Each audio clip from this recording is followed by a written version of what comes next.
এটা হচ্ছে আগে বটল, 3টে বটল আগে ভালো করে স্মেলটা নিচ্ছে, যার স্মেলটা ভালো সেটাও করবে। 3টে বটলের 2টো আমি করব, ও একটা করবে।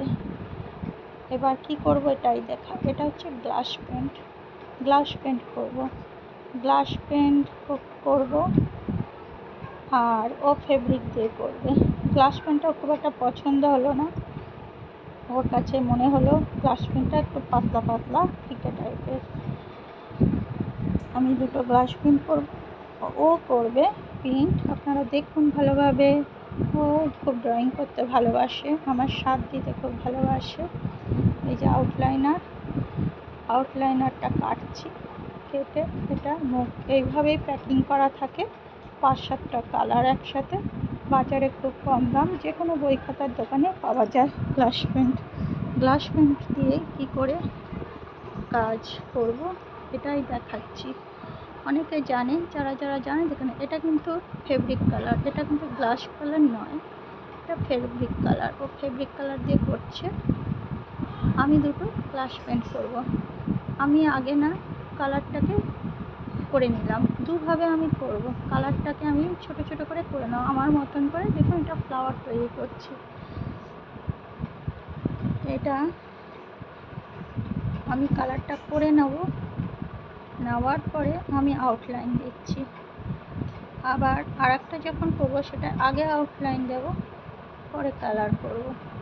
নিয়ম কিন্তু যে যেভাবে পারে সে সেভাবেই নিয়ম তৈরি করতে পারে, যার সুবিধা যেভাবে হবে। এটা আউটলাইন দিচ্ছি।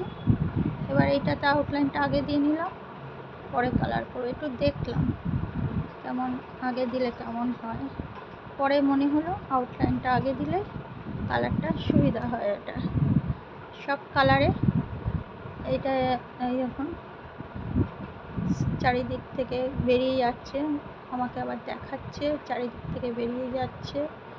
ওর জন্য রঙটা পছন্দের, খুব হালকা পাতলা হয়, এটাকে সাবধানে ইউজ করতে হয়, অল্প অল্প করে ইউজ করতে হয়।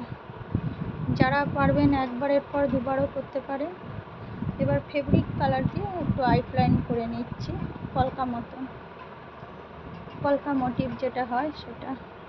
এবার ও একটু গ্লাস পেন্ট করছে ফেব্রিকের উপরে। নিয়ম কিন্তু গ্লাস পেন্ট কাচের উপরে দেয়, ও ওর মতন করে করছে, ওর যা ভালো লাগছে। আমার যা ভালো লাগছে আমি তাই করছি। কিন্তু গ্লাস পেন্ট আপনারা বুঝেই গেছেন কী করে করে, এইভাবে করে। এটা আমি একটু ফেব্রিক দিয়ে আউটলাইন দিচ্ছি, একটা হলো পুরো দিয়েছে। এবার সবকটা আউটলাইন হয়ে গেছে, একটা আউটলাইন দেখাচ্ছি।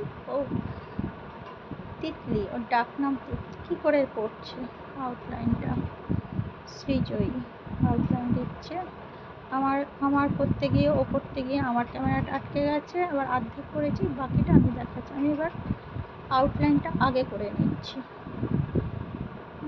এটা আমি দেখাতে ভুলে গেছিলাম। এবার বাকিটা দেখে নিন, পুরোটাই দেখাচ্ছি কীভাবে করেছি। আমি খুব তাড়াতাড়ি ড্রয়িং করতে পারি,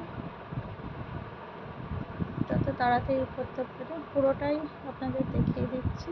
এইভাবেই করেছি, খুব সহজ পদ্ধতি।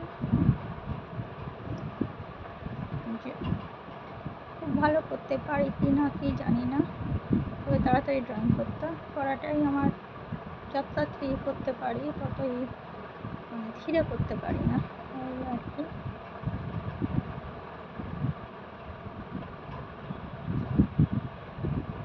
ও দেখাচ্ছে, আরেকবার দেখে নিন কেমন সুন্দর হচ্ছে। অসংখ্য যারা আছেন, যারা সাথে আছেন, যারা দেখছেন, যারা শুনছেন, তাদের অসংখ্য ধন্যবাদ। এটা গ্রিন কালার দিচ্ছি। তাড়াতাড়ি চোটে একটু বেরিয়ে যাচ্ছে, একটু ধীরে করতে পারতাম, কিন্তু যত ধীরে করব তত দেরি হয়ে যাবে। তাড়াতাড়ি করে করছি, এটা জলদি ক্যামেরায় দেখাতে চাই। 3টে তো, এটা মাথার উপরে পিঙ্ক কালার দিচ্ছি। এই কালারটা আমার দেওয়া হয়ে গেছে। ফের আমি আর একবার, এই দেখুন লাস্টে আবার গ্রিন কালার আউটলাইন দিয়েছি। আবার ফের মানে আমি খুব বেশি করতে ভালোবাসি, অল্পতে আমার মানে ঠিক মানসিক শান্তি হয় না। যতটা বেশি করতে ভালোবাসি, আঁকতে ভালোবাসি, শুধু এঁকেই যাই। দ্বিতীয় আউটলাইন দিলাম, তার মধ্যে আবার গ্রিন কালার দিলাম। এরকম একটা একটু শুকিয়ে গেল, শুকিয়ে যাওয়ার পরে এবার একটু জল দিলাম, কমপ্লিট হয়ে গেল। এবার জল দিলাম, গাছের ডাল, দেখুন গাছের ডালটা দেখা যাচ্ছে। জল একটু হালকা রোদ পড়েছে, এই রোদটার ভেতরে এটা খুব সুন্দর দেখাচ্ছে। দেখুন কেমন হয়েছে বলবেন, ভালো লাগলে লাইক শেয়ার করবেন। এই দেখুন এটা হচ্ছে মৌ, আর এটা আমার সোনা ছোট। এটা উল্টো দিকটা রয়েছে, আর এটা সোজা দিকে এসছে। একটু রোদের জন্য এরকম দেখাচ্ছে। এটা যদি খুব রোদ আসে আরও সুন্দর, এটা বিকেলের রোদ, খুব হালকা রোদ, তাতে এরকম দেখাচ্ছে। আর যদি খুব রোদ আসে জল দেবেন, তাহলে এটা খুব সুন্দর কালারটা আপনি দেখতে, হরেক কালার, যেটা লাল, নীল, হলুদ, সবুজ, দেখুন সব কালারই আপনি দেখতে পাবেন। এইভাবেই গ্লাস পেন্ট করে আপনারা করবেন, আপনারাও ছোট ছোট করে ঘর সাজাতে পারেন। যারা যারা দেখছেন, শিখছেন, ভালোবাসছেন, সকলকে অসংখ্য ধন্যবাদ। Thank you, thank you, thank you.